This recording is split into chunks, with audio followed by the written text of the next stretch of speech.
Welcome to this overview of LEED v5, prepared by GBRI, a US GBC education partner and AIA education provider.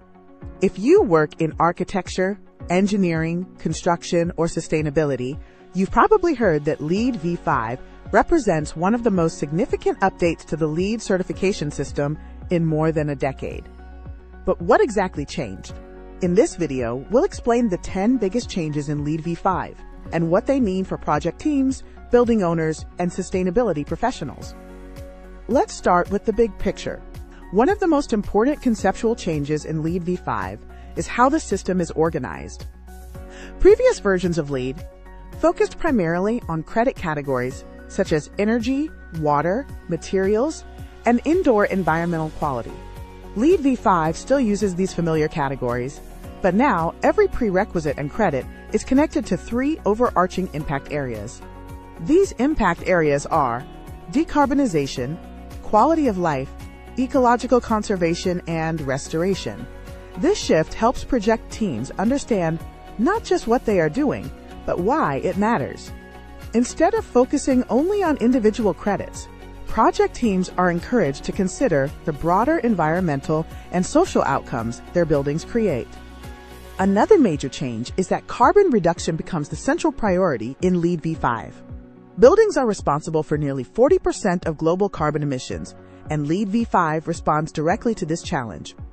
In LEED v5, decarbonization is no longer confined to the energy and atmosphere category. Instead, it is embedded across the entire rating system. LEED v5 addresses carbon emissions from multiple sources, including operational energy, embodied carbon in materials, refrigerants, water-related energy, transportation construction activities. The message is clear. In LEED v5, sustainability is increasingly measured through the lens of carbon impact. For the first time in LEED history, embodied carbon measurement becomes a prerequisite. LEED v5 requires project teams to quantify embodied carbon impacts and identify the highest emitting materials before attempting reductions. This reflects a critical reality. A large portion of a building's lifetime carbon emissions are locked in before construction even begins. Material selection, structural systems, and procurement decisions all influence these emissions. Under LEED v5, project teams must quantify cradle-to-gate embodied carbon for major materials, identify the highest carbon hotspots, use this information to guide design and procurement decisions. Many projects will conduct a whole building life cycle assessment, or LCA, to better understand these impacts. By identifying carbon hotspots early in the design process, teams can make smarter decisions about materials, structure, and reuse. Number 4 is electrification. LEED v5 strongly encourages the transition toward electrified buildings. Electrification means replacing fossil fuel-based systems, such as gas heating, with electric systems, including heat pumps. Why does this matter? Because as electricity grids incorporate more renewable energy, electrified buildings can operate with significantly lower carbon emissions. For projects pursuing the highest levels of certification, electrification becomes a key strategy for reducing operational carbon.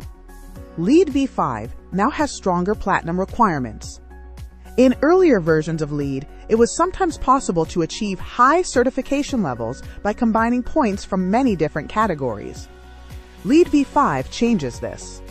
Projects seeking platinum certification must now demonstrate strong performance in key areas such as energy efficiency and decarbonization.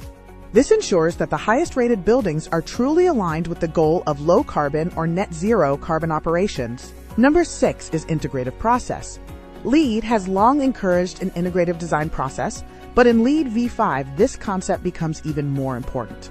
Project teams are expected to conduct early assessments that evaluate climate risks, human impacts, carbon performance. These assessments are intended to begin during the earliest stages of planning, before major design decisions are locked in.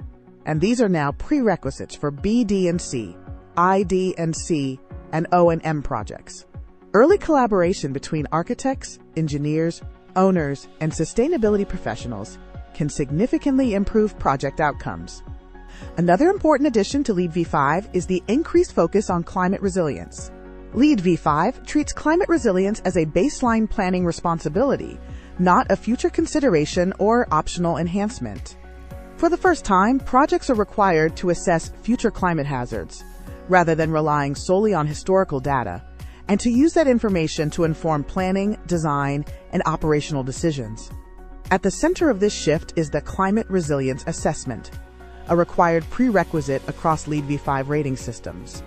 Projects must evaluate observed, projected, and anticipated climate hazards, such as flooding, extreme heat, drought, wildfire, sea level rise, and severe storms, using forward-looking climate scenarios.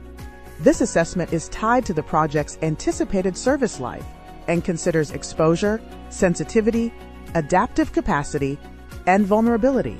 By understanding these risks early in the design process, buildings can incorporate strategies that improve safety, durability, and long-term performance.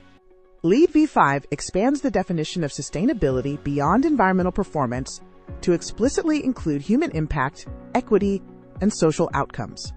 For the first time, projects are required to understand and respond to the social context in which they are built, recognizing that buildings affect not only occupants, but also surrounding communities, workers, and supply chains. This shift is anchored in the Integrative Process, Planning, and Assessment IP category through the Human Impact Assessment prerequisite. Projects must evaluate local demographics, infrastructure, human use and health impacts, occupant experience, and, particularly for O&M projects, working conditions. This assessment encourages teams to identify social vulnerabilities, confront inequities, and consider how project decisions influence health, safety, dignity, and access. Number 9 is health and well-being. While indoor environmental quality has always been part of LEED, version 5 takes a broader view of human health and well-being. This integration begins early through the Integrative Process category, particularly the Human Impact Assessment, which requires teams to evaluate occupant experience, indoor environmental conditions, accessibility, and community context.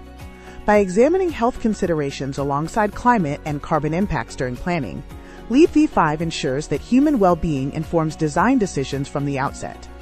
Health is also embedded within sustainable sites credits, where strategies such as biophilic design, access to outdoor spaces, and site planning that supports comfort and safety contribute to physical and mental well-being. In materials and resources, LEED V5 strengthens the connection between material selection and human health.